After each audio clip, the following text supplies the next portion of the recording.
বাড়িতে সুন্দর চিত্রনাট্য মনে হচ্ছে নাটক একদম ওয়েট করেছিল এই রায় হবে এই আমরা ঝাঁপিয়ে পড়ব এই রায় হবে এই আমরা হাততালি দেব অদ্ভুত পরিস্থিতি বলুন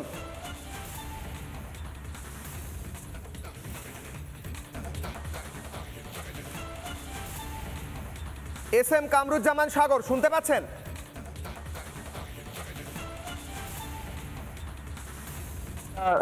রায় হয়েছে গোটা দেশবাসী দেখেছে একটু পেছন থেকে যাই আমরা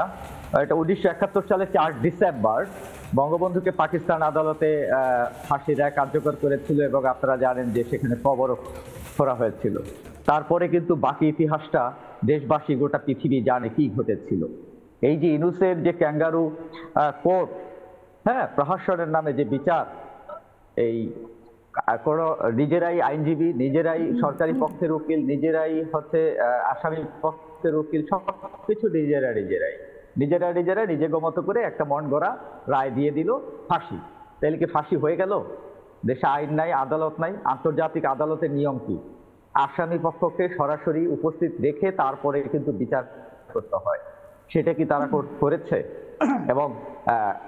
একে একে 5ই আগস্টের পর থেকে এখন পর্যন্ত যে আমরা দেখছি যে জুলাই হামলাকারীরা কি করেছে এবং তারাই সহজ স্বীকারোক্তি দিয়েছে পুলিশ মেরেছে বাংলাদেশের ধন সম্পদ লুট করেছে তারা একের পর এক সব স্বীকারোক্তি দিয়েছে তাদের কি হবে তাদের তো বিচারের আওতায় আনা হলো না এবং 1971 সালে 30 লক্ষ গণহত্যার দায়ে জামাতকে কি তারা কাঠগড়ায় দাঁড় করায় তো যেসব যায় 1971 সালের যারা স্বাধীনতা যুদ্ধে আমাদের মা বোনের ইজ্জত নিয়েছে 30 লক্ষ মানুষ হত্যা করেছে সেই যুদ্ধ অপরাধীদের বিচার শেখ হাসিনা করছে বলেই কি সেই কোর্টে তারা মন গড়া একটি প্রহসনের রায় দিয়ে দিল সেই রায় দেশবাসী